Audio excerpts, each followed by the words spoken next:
I am 74 years old, and it took me most of my life to understand a mistake that quietly shaped everything. For 31 years of marriage, there was something I never said to my husband, and when he died, I realized it was already too late. My name is Nadia.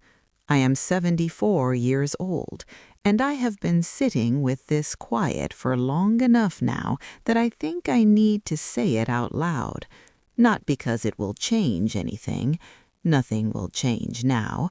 But because I think I carried it wrong for too long, and carrying it wrong has a weight of its own. I was born the second daughter in a house where second daughters were not exactly celebrated. That is not a complaint. That is just the shape of the world I came from. My mother was a woman who worked with her hands and her silence in equal measure. She did not say much. She did not need to. You understood where you stood by the temperature of the room when you walked in. I learned early that taking up too much space was a kind of rudeness, so I made myself small, quietly, carefully, without anyone asking me to. I folded my wants into something manageable. I made my voice soft. I made my needs few. I told myself this was dignity. I told myself this was grace. I told myself this for 50 years.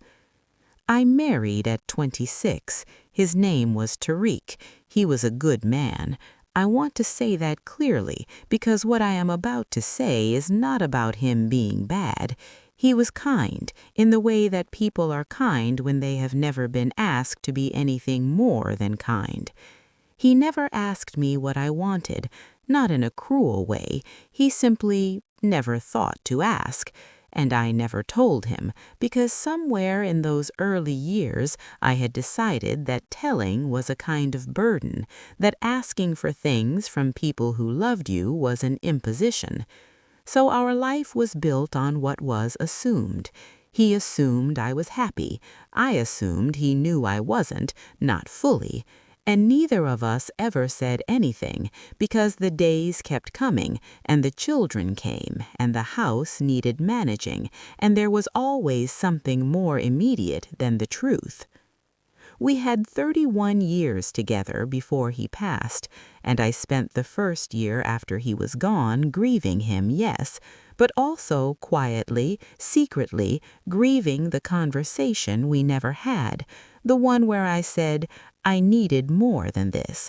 I wanted more than this. I am a person with a whole interior life that you never once asked to see.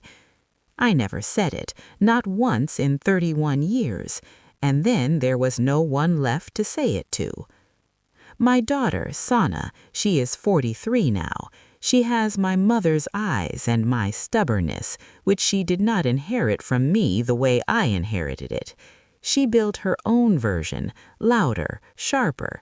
She takes up space in a way I never could, and when she was younger I used to feel something complicated watching her do it. I called it pride, but I think part of it was grief, because I recognized, watching her live her life with her voice intact, that something in me had gone very quiet a very long time ago, and I had called that quietness peace. I had called it maturity. I had called it not being difficult. I had not called it loss. There was a year, I think I was around 47, 48, when I came very close to changing something. I had been offered a position, a real one, not the part-time bookkeeping I had done for years to fill time and feel useful, but a proper role, managing accounts for a small but growing company. The kind of work I had quietly, privately, always known I was capable of. I told Tariq about it over dinner. He said, well, what about the house? Not cruelly, genuinely. He was thinking practically the way he always thought. And I said, you are right, it is probably not the right time. And he said, yes, maybe in a few years. And we finished dinner. and I never applied, and a few years never came, not for that. A few years came for everything else, the children's school events, the house repairs, the aging parents on both sides, the 10,000 small necessities of a life being managed, but not for that thing I had wanted. I put it away, very neatly, very quietly, the way I had learned to put things away. I'm not telling you this because I think I was wronged. That is the part that took me the longest to understand. I was not wronged. No one held me down. No one took anything from me by force. What happened was quieter than that, and in some ways harder to name, because there is no villain in a quiet story. There is only a woman who kept choosing the smaller version of herself and kept finding reasons to call it wisdom. And then one day the reasons ran out. When Tariq died, I was 68. The children were grown, the house was mine, and for the first time in my life there was genuinely nothing standing between me and whatever I wanted, except I had forgotten what I wanted. I'm not being poetic, I mean that literally. I sat in that house in those first months, and I tried to remember what it was that I had put away, and I found that I had put it away so completely that I could not locate it anymore. The wanting itself had gone quiet, like a room you haven't entered in so long that you've forgotten what furniture is inside. I remember standing in my kitchen one morning, very early, before the light had fully come in, and thinking, I have managed my whole life. I have managed it very well, and I don't know what I was managing it for. That is a terrible thought to have at 68. That is a thought I had not expected. Sana came to visit that winter. She sat with me and she asked me once, just casually, "Mama, what do you wish you had done differently?" She was not asking deeply. She was just talking, the way daughters talk to mothers when they are trying to fill the silence of a house that has become too still. I started to give her the answer I always gave, the safe one. Nothing. My life has been full. I'm grateful. But something stopped me. Something in the quality of the afternoon, maybe. The way the light was sitting. The way she was looking at me, not waiting for an answer, just present. I said, "I wish I had been louder." She looked at me. I said, "I don't mean shouting. I just mean I wish I had let myself take up more space. I wish I had said things when I had them to say." She was quiet for a moment. Then she said, "I know, Mama. I always knew that about you." And I looked at her, and I thought, she knew. All this time she could see it. The children could probably see it. Tariq probably, on some level, could see it. The smallness I had chosen, the things I had not said. Everyone could see the shape of what was missing except me. I had thought I was hidden. I had thought I had managed it so well that no one would notice. But people who love you notice everything. They just don't know what to do with what they see. So they wait, the way I waited, the way we all wait in our quiet for someone else to open the door first. I am 74 now. I'm not ill, not in any serious way, but I am old enough to feel time differently than I once did.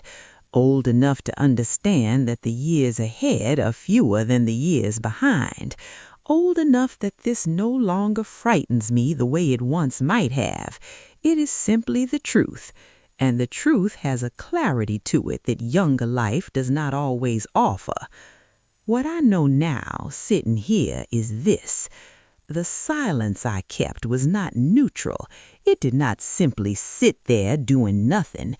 It built walls. It created distances between me and Tariq, between me and my own children in certain years, between me and whatever version of myself existed before I started folding her away. Silence is not empty.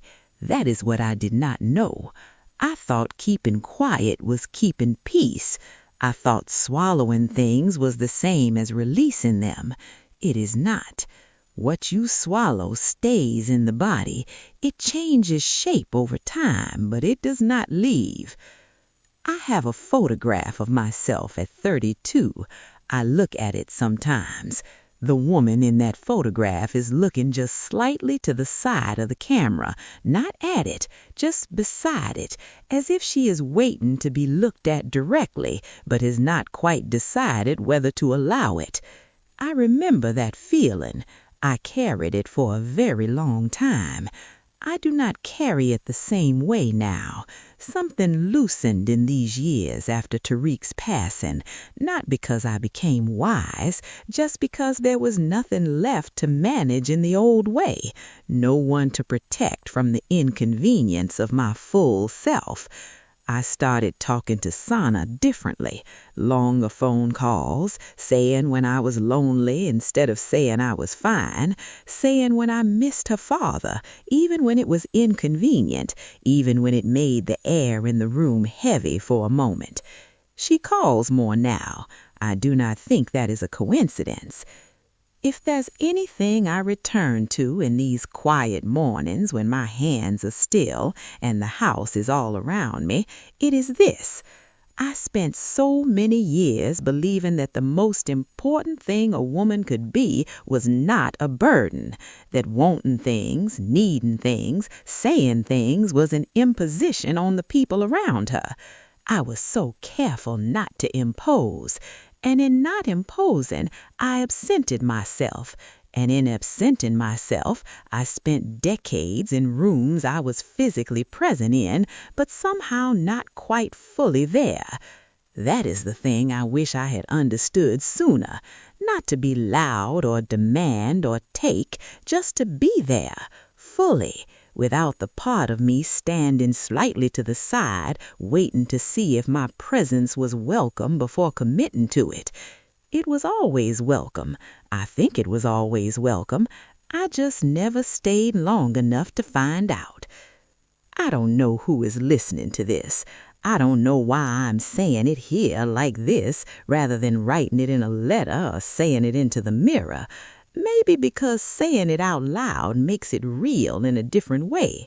Maybe because I want it to exist somewhere outside of me before there isn't a me left to hold it. That sounds heavier than I mean it. I am all right. I'm all right. I just have things I want said, finally, after all this quiet. If something in this sat with you, I am glad. You don't need to say anything. Sometimes it is enough to just sit with a thing for a while. That is something I am still learning, even now.